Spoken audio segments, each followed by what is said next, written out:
যখন মিষ্টির টুকরাটা কাপড়ে পড়েছে, মেয়ে ওই আসরেই জামাইকে বলতেছে, সত্য ঘটনা, তোমার সরি বলতে হবে। তো ছেলে কানে কানে বলছে সরি আর হবে না। দেখেন এখনো বাসরই হয় নাই, বিয়ের আয়োজন স্থলেই কিন্তু বসে ঘটনা করতেছে। একবার সরি বলছে, কয় না 3বার বলতে হবে। 3বার সরি বলছে, কয় না সমস্ত মানুষের সামনে 3বার তোমার সরি বলতে হবে, না হলে কিন্তু আমি ছাড়তেছি না। কে বলতেছে? বউ বলতেছে, নতুন বউ। ভদ্রলোক এবার মাইক নিয়ে সরি সরি সরি 3বার বলেছে। বলার পর বলতেছে আমার আরেকটু কথা আছে। কয় কি কথা?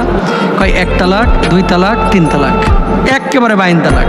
কারণ কি, সামান্য একটু মিষ্টির টুকরা কাপড়ে লেগে গেছে, সেই জন্য যদি তারে উন্মুক্ত এই ময়দানে মজলিসে বসে আমারে 3বার সরি বলতে হয়, 60 বছরের জীবনে এর সাথে কেমনে কাটাবো? তাহলে তো সরি সরি জিকির প্রতিদিন করে বউয়ের পাও ধরে বসে থাকতে হবে।